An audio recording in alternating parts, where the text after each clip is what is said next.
मेरे प्रिय बंधु, आज 13 नवंबर 2020 करंट अफेयर्स लेकर उपस्थित हुआ हूं।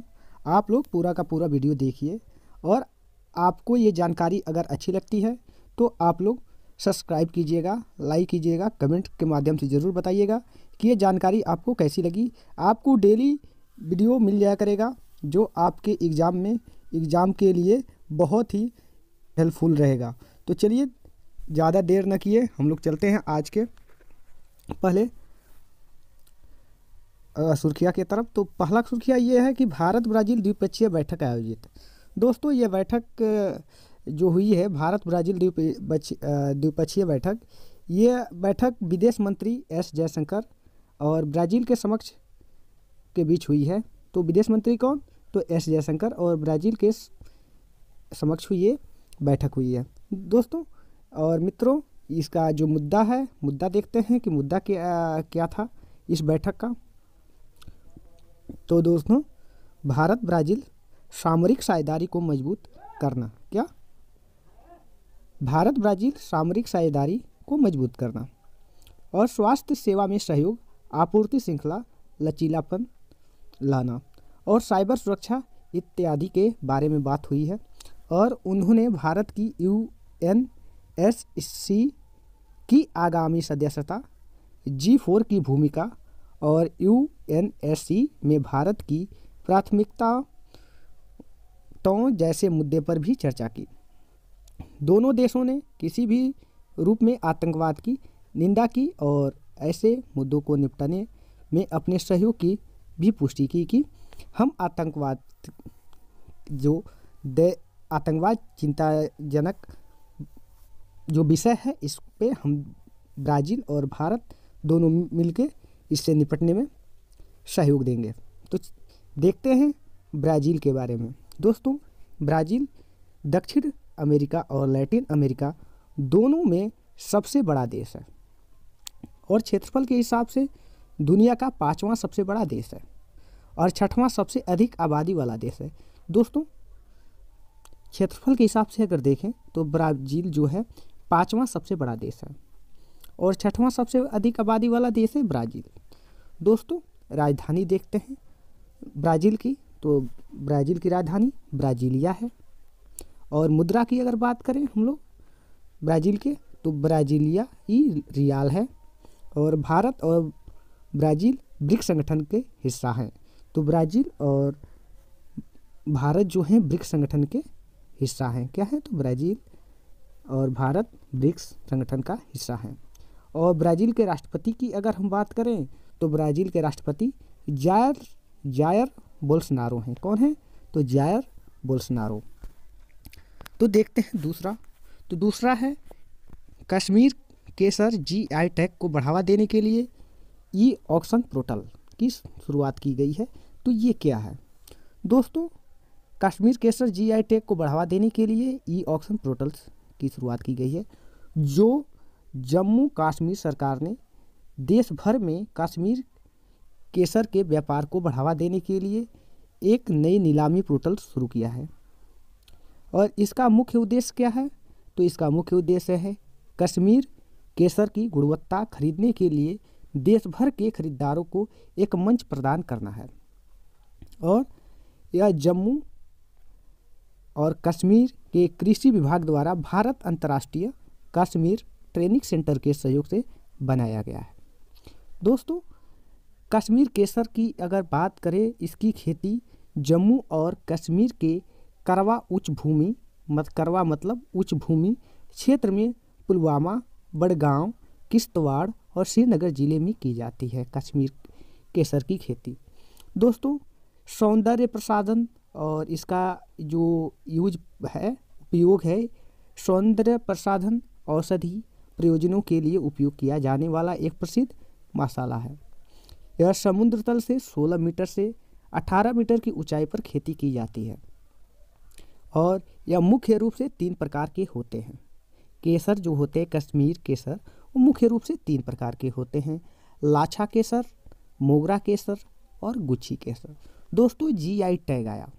तो GI टैग जो होता है, GI का फुल फॉर्म होता है जियोग्राफिकल इंडिकेशन। क्या होता है? Geographical indication. दोस्तों देखते हैं तीसरा सुर्खिया क्या है। तो IRCTC 12 दिसंबर से भारत दर्शन यात्रा शुरू किया है। तो ये चर्चा में क्यों है और इसका मुद्दा क्या रहा। तो दोस्तों IRCTC ने 12 से 18 दिसंबर तक हैदराबाद और सिकंदराबाद से भारत यात्रा आयोजित करने की योजना बनाई है। यह रंगम में श्री रंगनाथम स्वामी मंदिर, तंजावुर में बृहदेश्वर मंदिर और रामेश्वरम में अरिलुम्मिगु रामनाथ स्वामी मंदिर, मदुरई और कन्याकुमारी में मीनाक्षी मंदिर को कवर करेगा। यह 6 रात और 7 दिवसीय दौरा होगा। दोस्तों भारतीय रेलवे खान पान और पर्यटन निगम IRTC, Indian railway catering and tourism corporation, यह भारत सरकार की एक मिनी रत्न कंपनी है। यह भारतीय रेलवे की एक सहायक कंपनी है जो खान पान, पर्यटन और ऑनलाइन टिकट संचालन का काम संभालती है और इसने लखनऊ नई दिल्ली के बीच भारत की पहली निजी ट्रेन तेजस एक्सप्रेस शुरू की है। तो चौथा देखते हैं मिशन सागर सेकेंड। दोस्तों मिशन सागर सेकेंड क्या है। तो भारत ने मिशन सागर सेकेंड के हिस्से के रूप में जिबूती को खाद्य सहायता प्रदान की है, जिसमें उसने 50 मैट्रिक टन भोजन प्रदान किया है।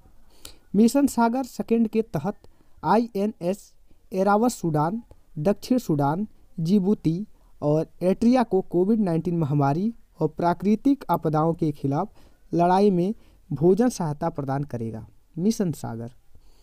मिशन सागर का शुभारंभ हिंद महासागर क्षेत्र के देशों को कोविड-19 संबंधित सहायता देने के लिए 10 मई 2020 को किया गया है।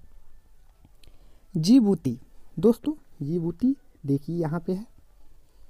दोस्तों यह अफ्रीका के पूर्वी भाग में स्थित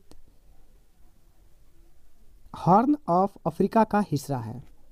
यह स्वेज नहर के प्रवेश द्वार के रूप में कार्य करता है। जिबूती यह स्वेज नहर के प्रवेश द्वार के रूप में कार्य करता है। यहाँ सोमालिया, इथोपिया, एरिट्रिया, लाल सागर और अदन की खाड़ी के साथ एक सीमा साझा करता है। जिबूती शहर की राजधानी है और जिबूती फ्रैंक जिबूती की मुद्रा है। इस्माइल उमर गुलेह वर्तमान राष्ट्रपति हैं जिबूती के। जो जिबूती के राष्ट्रपति हैं वो इस्माइल उमर गुलेह वर्तमान राष्ट्रपति हैं। और चीन ने जिबूती में अपना पहला विदेशी सैन्य अड्डा 2017 में खोला था। भारत प्रेक्षक के रूप में जिबूती आचार संहिता में भी शामिल हो गया है। दोस्तों पांचवा है SCO शिखर सम्मेलन 2020। दोस्तों देखते हैं SCO शिखर सम्मेलन क्या है। दोस्तों 10 नवंबर 2020 को Shanghai cooperation organisation council of state 2020 के आभासी 20वें शिखर सम्मेलन की अध्यक्षता रूस के राष्ट्रपति व्लादिमीर पुतिन ने की। 10 नवंबर 2020 को Shanghai cooperation organisation council of state 2020 के आभासी 20वें शिखर सम्मेलन की अध्यक्षता किसने की। तो रूस के राष्ट्रपति व्लादिमीर पुतिन ने की।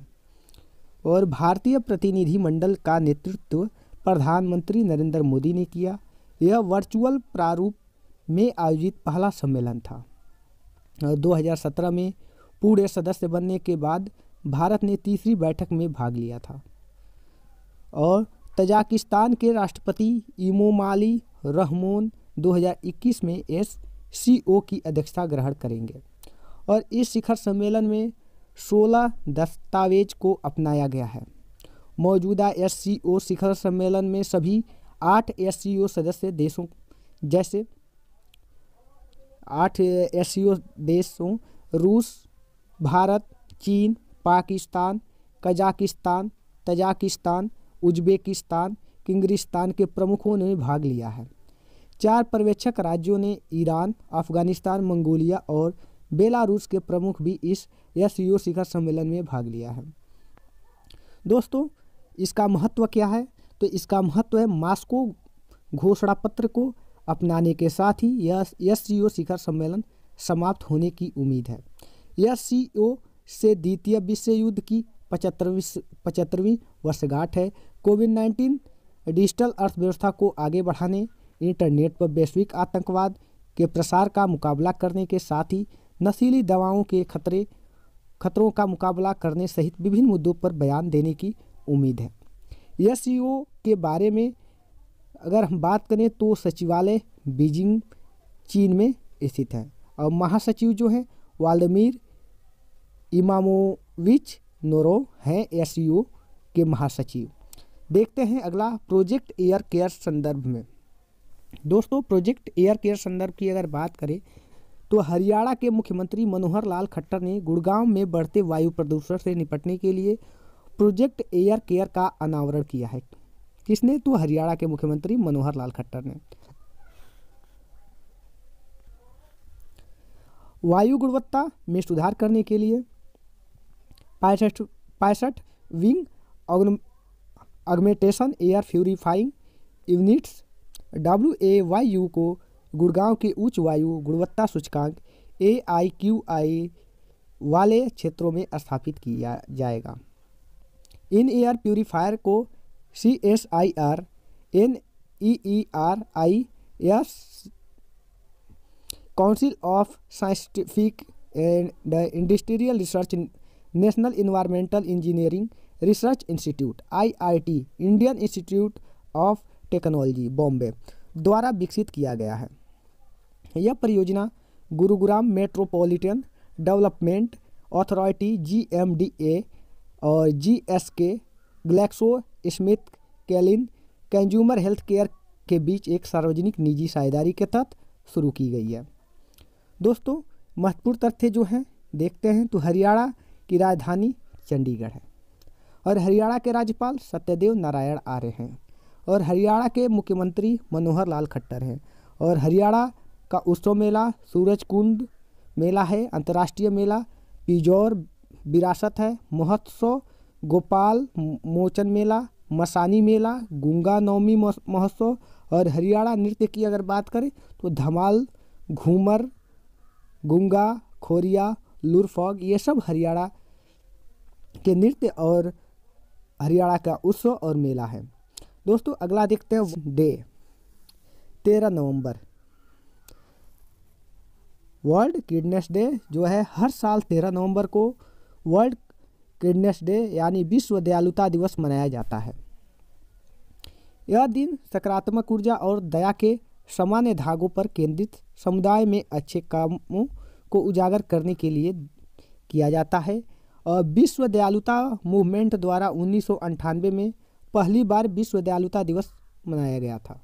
वर्ष 2020 के विश्व दयालुता दिवस का विषय रहा है the world we make inspire kindness. दोस्तों, आज का लास्ट देखते हैं तो राष्ट्रीय आयुर्वेद दिवस 2020, राष्ट्रीय आयुर्वेद दिवस 2020, नेशनल आयुर्वेद डे।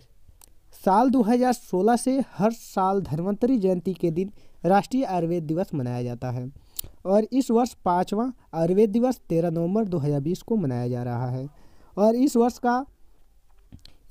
वर्ष का आयुर्वेद दिवस कोविड-19 महामारी के प्रबंधन में आयुर्वेद की महत्वपूर्ण भूमिका पर केंद्रित है। इस अवसर पर प्रधानमंत्री नरेंद्र मोदी 13 नवंबर को गुजरात और राजस्थान में बनाए गए 2 आयुर्वेद संस्थानों, गुजरात के जामनगर में आयुर्वेद शिक्षण और अनुसंधान संस्थान institute of teaching and research इन आयुर्वेद और राजस्थान के जयपुर में राष्ट्रीय आयुर्वेद संस्थान NIA का उद्घाटन करेंगे। दोस्तों, आप लोग वीडियो को देखा है उसके लिए धन्यवाद। ऐसे ही हमारे चैनल से आप लोग जुड़े रहिए और कमेंट के माध्यम से ज़रूर बताइए कि आपको कैसी लगी और अपने दोस्तों के साथ शेयर कीजिए जिससे यह जानकारी उनके पास भी पहुँचे। सब्सक्राइब कीजिए, लाइक कीजिए। तब तक के लिए धन्यवाद, थैंक यू। फिर मिलते हैं अगले वीडियो में।